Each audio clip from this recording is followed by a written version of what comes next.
The champagne bubbles caught the light from the crystal chandeliers as Emma Preston raised her glass in a half-hearted toast to no one in particular. Around her, Chicago's social elite mingled at the annual Hope Foundation Gala, their laughter echoing off the marble walls of the grand ballroom. She smoothed her emerald dress and tried to ignore the empty chair beside her. Daniel had canceled 3 hours ago.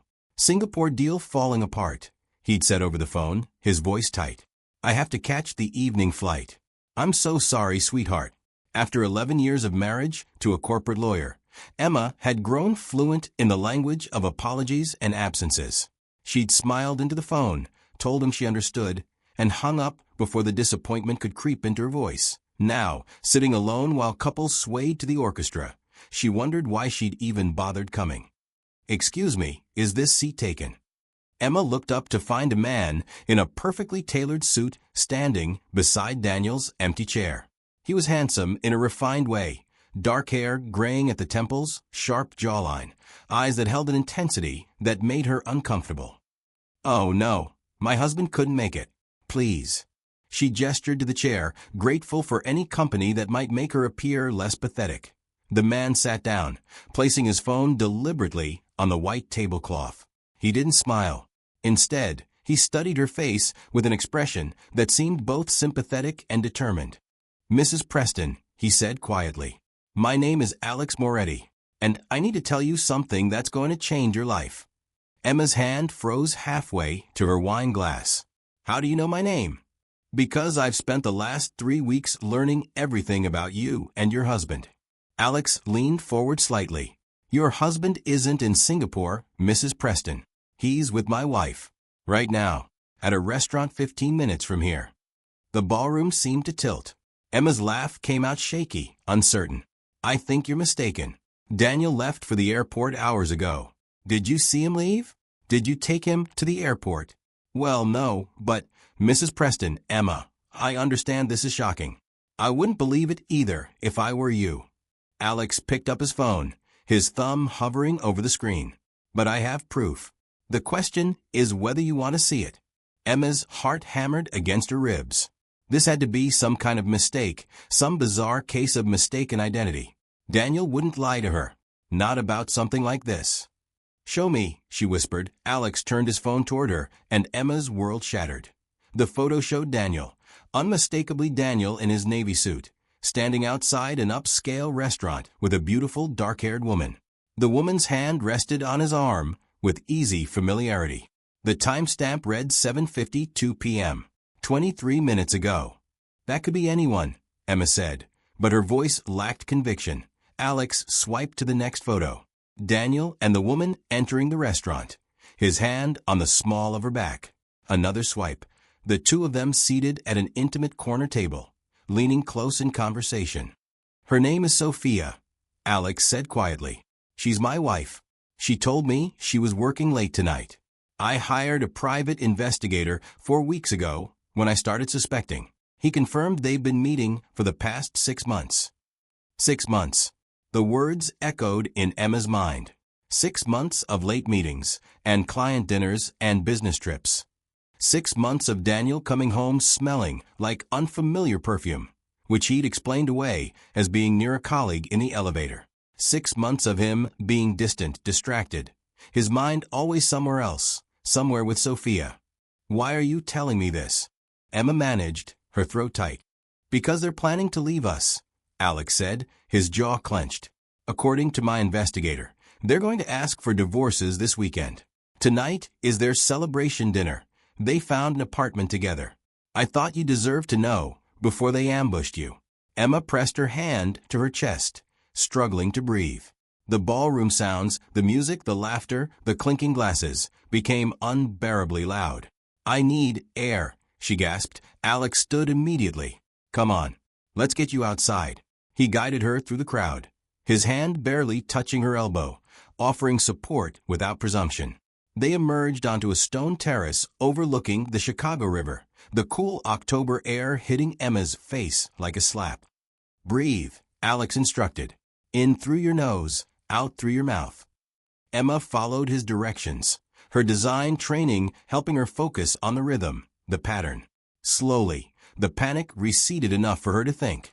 "You're a doctor," she said suddenly, recognizing the calm authority in his voice. "Trauma surgeon at Northwestern Memorial. I'm used to delivering bad news." Alex's expression softened. "I'm sorry it had to be this way. Does your wife know you know?" "Not yet. I wanted to confront them together. I thought." He paused. "I thought you might want answers too." Emma looked at this stranger who had just demolished her marriage with a few photographs.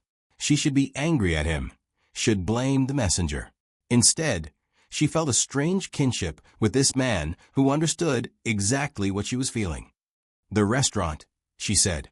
"Can we go there? Are you sure? Once you see it with your own eyes, I need to be sure." Emma's voice hardened. "I need to see the lie for myself." Alex nodded. "My car is in the valet lot." The Mercedes glided through Chicago's streets in tense silence. Emma stared out the window, watching the city lights blur past, her mind racing through the past 6 months, looking for clues she'd missed to Daniel's new cologne. His gym membership he suddenly used religiously. The way he changed his phone password without explanation. The business trips that seemed to multiply. God, she'd been so blind. "How did you know?" she asked finally. "What made you suspect?" Alex's hands tightened on the steering wheel. Sophia started picking fights over nothing. Little things, how I loaded the dishwasher, what time I came home from the hospital. It was like she was trying to create distance, to justify something. He paused. Then I noticed she was happy again, but not with me. She'd be smiling at her phone, humming in the shower, wearing new lingerie that I never saw. Emma flinched. Daniel had done the same thing. The unexplained happiness, the private smiles, the sudden interest in his appearance. "We have a son," Alex continued. "Marco. He's 12. That's the only reason I haven't completely fallen apart. I have to hold it together for him." "I'm sorry," Emma said softly. "Does he know?" "Not yet. Sophia thinks I'm at a dinner meeting. She has no idea I know about any of this." Alex glanced at her. "What about you? Any children?" "No. We were waiting. Daniel always said it wasn't the right time, that he needed to make partner first." Emma laughed bitterly. "Now, I'm grateful we waited. At least there are no kids to hurt in this mess." They pulled up to Alinea, one of Chicago's most exclusive restaurants. Through the large windows, Emma could see well-dressed diners engaged in quiet conversation, candlelight flickering across white tablecloths. Somewhere inside was her husband, with another woman. "Last chance to back out," Alex said gently. Emma opened her car door. "Let's do this." The hostess greeted them with a professional smile that faltered when Alex asked for Sophia Moretti's table. Clearly, this wasn't a standard request. "I'm her husband," Alex said calmly. "We just need a moment." The hostess nodded nervously and gestured toward the back. "Table 14. Please don't cause a scene." They wove through the restaurant, Emma's heels clicking on the polished floor. Her heart pounded so loudly she was certain everyone could hear it. And then she saw them. Daniel and Sophia sat at a corner table, their heads close together, sharing a dessert. As Emma watched, Daniel reached across the table and took Sophia's hand, raising it to his lips. Sophia laughed, her eyes bright with adoration. They looked happy. They looked in love. The realization hit Emma like a physical blow. This wasn't just sex. This wasn't a moment of weakness or a midlife crisis. Daniel loved this woman, maybe more than he'd ever loved Emma. "Wait," Alex whispered, grabbing Emma's arm. Daniel was pulling something from his pocket, a small box. He opened it, showing Sophia what appeared to be a key. Sophia's hands flew to her mouth, tears streaming down her face as she nodded enthusiastically. The apartment key. Their new beginning. Emma felt Alex's hand on her back, steadying her. "We should go," he murmured. "We've seen enough." But Emma couldn't move. She stood frozen, watching her husband plan a future that didn't include her, watching him smile at another woman the way he used to smile at her. "Emma." Alex's voice was firmer now. "We need to leave before they see us." Finally, Emma let him guide her back through the restaurant, past the curious stares of other diners, out into the cold Chicago night. She made it 3 steps from the entrance before she doubled over, gasping for air. "It's real," she choked out. "It's actually real." "I know," Alex said quietly. I know, and I'm sorry. They stood there on the sidewalk, two strangers united by betrayal, until Emma could breathe normally again. What now? She asked. Alex looked back at the restaurant, his expression hardening. Now, we decide how we want to handle this. We can confront them tonight, or we can be strategic about it. Strategic. They're planning to tell us this weekend. What if we beat them to it? What if we file for divorce first, freeze our assets, take control of the narrative? Alex's eyes met hers. What if we refuse to be victims? They ended up at an all-night diner, sitting across from each other in a cracked vinyl booth. Emma had kicked off her heels, and Alex had loosened his tie. They looked like two people coming down from a formal event, which, in a way, they were. Okay, Alex said, pulling out a notepad. Let's think this through logically. What do we want? Emma stirred sugar into her coffee. I want a divorce. I can't stay married to someone who could lie to my face for 6 months. Agreed. Illinois law requires 6 months of separation before filing for no-fault divorce. But we have grounds for fault-based divorce due to adultery. That changes the financial picture. You've already researched this. I've had 3 weeks to prepare. Alex's expression was grim. You're starting from scratch, which puts you at a disadvantage. But I can help. Emma studied him. Why would you help me? We just met. Because we're in this together now. Our spouses created this situation. We might as well face it as allies. He paused. Besides, I suspect our social circles overlap. When word gets out, people will take sides. Better to present a united front. He was right. Morrison and Klein had done legal work for Northwestern Memorial. They likely had mutual friends, moved in the same charitable circles. What's your endgame? Emma asked. Full custody of Marco. A fair division of assets. And I want Sophia to understand there are consequences for her choices. Alex leaned forward. What about you? Emma thought about it. What did she want beyond the divorce? I want my life back, she said slowly. I put my graphic design career on hold to support Daniel. I work part-time so I could attend his firm events, play the perfect corporate wife. I want to rebuild my business, remember who I was before I became just Daniel Preston's wife. Then do it, Alex said. Start now. Don't wait for the divorce to be final. It's not that simple. It is exactly that simple. You start rebuilding today.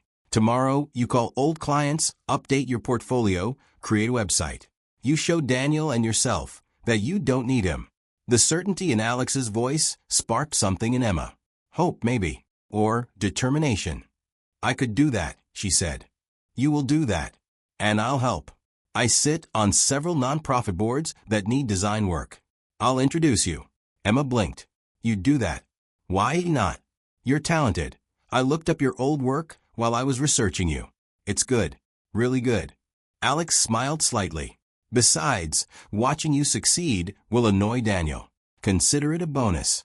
Despite everything, Emma laughed. You're devious. I'm strategic. There's a difference. They spent the next hour planning. Alex knew an excellent divorce attorney who specialized in high-asset cases. He explained community property laws, spousal support, how Emma's career sacrifice could work in her favor. Document everything, he advised. Every email where Daniel promised to support your business later. Every social event you attended for his career. Every sacrifice you made. It all matters in court. What about you? How will custody work? Alex's expression darkened. I have documentation of Sophia's absences, missed school events, forgotten pickups. Her affair has made her neglectful. Combined with my stable work schedule and support system, I should get primary custody. Will you tell Marco about the affair? Only if necessary. I don't want him to hate his mother, but I won't lie to him either. Alex rubbed his face. He's already noticed the tension. Kids always do. They talked until dawn broke over Chicago. Two strangers becoming allies, then friends. Emma learned that Alex loved classical music and terrible action movies. That he'd wanted to be a writer before choosing medicine. That he still loved his wife, even after everything, which made the betrayal hurt worse. Alex learned that Emma had dreamed of running her own design firm. That she collected vintage cameras, but rarely photographed anymore. that she'd spent so long being supportive that she'd forgotten how to ask for what she needed. "We're going to be okay," Alex said as the first sunlight filtered through the diner windows. "Both of us. This isn't the end, it's a beginning." Emma wanted to believe him. "When do we tell them we know?" "I suggest we wait until Friday night, the night before they plan to tell us. We each take our spouse out to dinner, somewhere public. We tell them we know about the affair, we've filed for divorce, and we've already moved our assets. That seems cold. It's self-preservation. They were going to blindside us, Emma. All we're doing is taking back control." Emma thought about Daniel's face when he realized she'd known all along. Part of her wanted to see his shock, his guilt. Another part just wanted this to be over. "Okay," she said finally. Friday night. The next 4 days passed in a blur of activity. Emma met with Patricia Chun, the divorce attorney Alex recommended. Patricia was sharp, efficient, and utterly unsympathetic to cheating spouses. "We'll take him for everything he's worth," Patricia said cheerfully, reviewing the documentation Emma had gathered, "especially given your career sacrifice and his substantial income." Emma froze joint bank accounts, opened her own account, transferred half their savings. She contacted old design clients, explaining she was returning to work full-time. Within 48 hours, she had 3 new projects. Daniel called every day from Singapore, his lies sounding hollow now that she knew the truth. Emma played her part perfectly. The supportive wife, asking about his meetings, telling him she missed him. "I'll be home Friday night," he said Thursday evening. "Maybe we can go to dinner Saturday? We need to talk." "That sounds serious," Emma said, keeping her voice light even as her stomach churned. "It is, but it can wait until I'm home." Until he was ready to destroy her life on his schedule. "Actually," Emma said, "why don't we go to dinner Friday night? I miss you. Let's not wait." A pause. "You sure?" "I'll be jet-lagged." "I'm sure.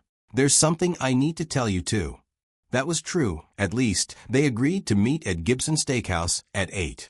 Emma chose a deliberately public upscale, the kind of place where Daniel wouldn't want to cause a scene. Friday morning, Alex texted, "You ready for tonight?"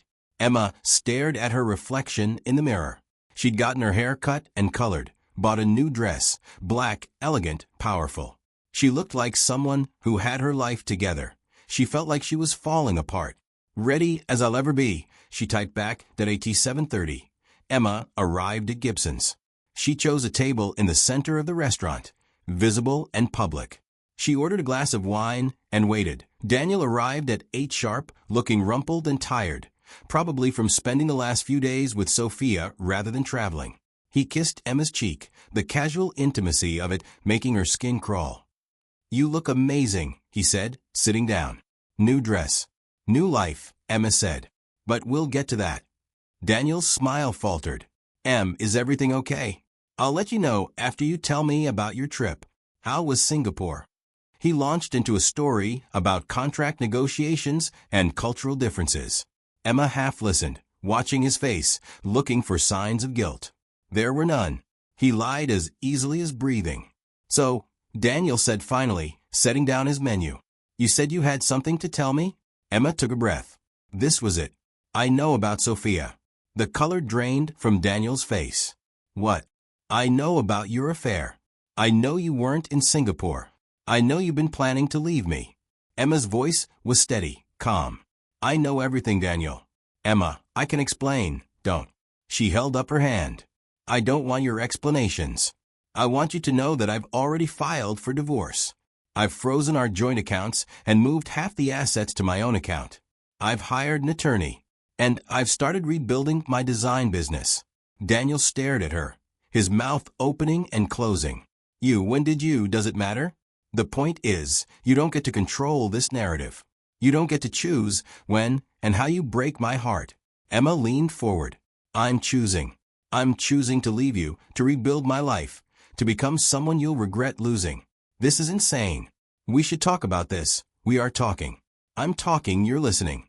Emma pulled out a folder and slid it across the table. "These are the divorce papers. Your attorney will receive them Monday. Sign them, Daniel. Don't make this ugly. Emma, please. Can we just... No. We're done. 11 years, And we're done. Emma stood, gathering her purse. Enjoy your new apartment with Sophia. I hope you're very happy together. She walked out of the restaurant with her head high, not looking back, not giving him the satisfaction of seeing her cry. Outside, Alex was waiting by his car. They'd coordinated their timing. He'd been having a similar conversation with Sophia across town. How'd it go, he asked. I didn't cry until I got outside, Emma said. And then the tears came. Alex pulled her into a hug, and Emma let herself break down in the arms of the one person who truly understood. You did it, he murmured. You took your power back. 6 months later, Emma stood in her new office space, surveying the clean lines and modern furniture with satisfaction. Emma Preston Design had officially launched, and she already had more clients than she could handle. Her phone buzzed with a text from Alex. Lunch tomorrow? Marco wants to show you his science fair project. Emma smiled. Over the past 6 months, Alex and Marco had become fixtures in her life. Movie nights, casual dinners, weekends at the park. Their friendship had deepened into something precious, something real. The divorces had been finalized last month. Daniel and Sophia's relationship had imploded spectacularly 3 months in, apparently. The excitement of an affair didn't translate into a functional relationship. Sophia had tried to reconcile with Alex, who'd politely but firmly declined. I don't want someone who chose me as a backup plan, he told Emma over coffee. I want someone who chooses me first. Emma understood completely. Her phone rang, an unknown number. She almost didn't answer, but something made her pick up. Emma Preston Design. Mrs. Preston? This is Rachel Kim from Landor Associates. We're a global branding firm, and we're looking for a creative director for our Chicago office. Your name keeps coming up. Emma's heart skipped. Landor Associates was one of the biggest firms in the industry. I'm listening, she said. After the call, Emma sat in her office chair, stunned. A year ago, she'd been a corporate wife with a part-time hobby. Now she was being courted by major firms, building a business, creating a life entirely her own. That evening, she met Alex at their usual diner. He took one look at her face and grinned. Something good happened. Emma told him about the job offer. Alex's smile widened. Are you going to take it? I'm not sure.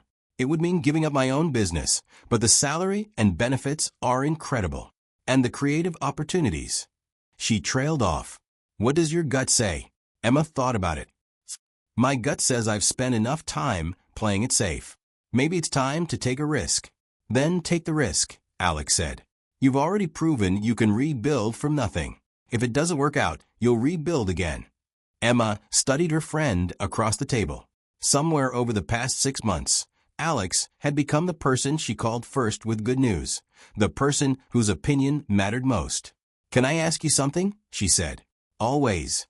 Do you ever think about what you said that first night? About possibility. Alex set down his coffee cup carefully. I think about it every day. And I think we've both done the work. We've healed, grown, become the people we needed to be. He paused. I also think I'm falling in love with you, and I have been for months. Emma's breath caught. Alex, you don't have to say anything. I just needed you to know. Whether you take this job or stay here, whether you feel the same or not, I needed you to know that you're the most remarkable person I've ever met. Alex reached across the table, taking her hand. And if you'll have me, I'd like to see if this possibility can become something real. Emma looked at their intertwined fingers, thinking about the journey that had brought them here. From strangers, united by betrayal, to friends, to something more. I'm falling in love with you too, she said softly. I have been since you helped me stand up to Daniel. So what do we do about it? Emma smiled. We take it slow. We do this right. And we see where it leads. I can work with that, Alex said, his eyes bright. They left the diner hand in hand, walking through the Chicago streets where they'd first driven together that awful night 6 months ago.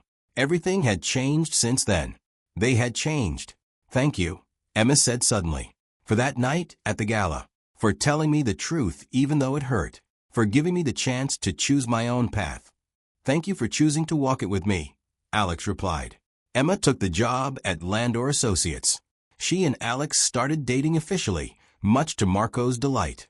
They built something new together, not as broken people clinging to each other, but as whole people choosing each other freely. A year after that terrible night at the gala, Emma stood at a gallery opening for a charity Alex supported. She wore a red dress and smiled easily, talking with clients and friends. Across the room, she caught Alex's eye. He raised his glass to her, his expression full of pride and love. Daniel was there too, hovering by the bar with his new girlfriend. He tried to talk to Emma earlier, tried to explain, apologize. She'd been polite but distant.